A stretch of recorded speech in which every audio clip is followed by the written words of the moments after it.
Abhijit Gangopadhyay BJP সাংসদ, তিনি এই পুরো বিষয় নিয়ে মুখ খুলেছেন। চাকরি হারাতে যেভাবে আজকে পুলিশ লাঠিচার্জ করেছে তার প্রতিবাদ তিনি জানিয়েছেন এবং তারপরে তিনি প্রশ্ন উত্থাপন করেছেন, যেভাবে চাকরি হারাতে গায়ে লাঠি তোলা হলো, লাঠি দিয়ে মারা হলো, সরকার এবং প্রশাসনের সদিচ্ছা নিয়ে প্রশ্ন তুলেছেন তিনি। ঠিক কি বলেছেন অভিজিৎ গঙ্গোপাধ্যায়, শোনাবো।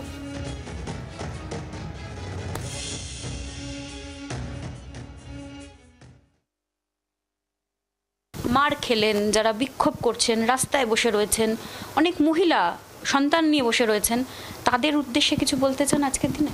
তাদের উদ্দেশ্যে বলবো, চোয়ালে চোয়াল চেপে চোয়াল শক্ত করে লড়াইয়ের জন্য প্রস্তুত হন। এই মহিলা মমতা ব্যানার্জি আপনাদের চাকরি ফিরিয়ে দেওয়ার ক্ষমতা এনার নেই, ইনি চানও না।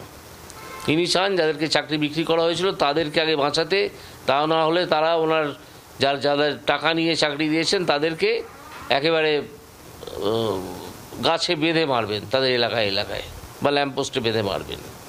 সেইটা বাঁচার এর জন্য, এবং তখন তারা বলে দেবে সেই টাকা কোথায় গেছে, কার কাছে গেছে। আমরা ইতিমধ্যে কালীঘাটের কাকুর সন্ধান পেয়েছি, এরকম আরও কাকু পিসিয়েদের সন্ধান পেতে থাকবো।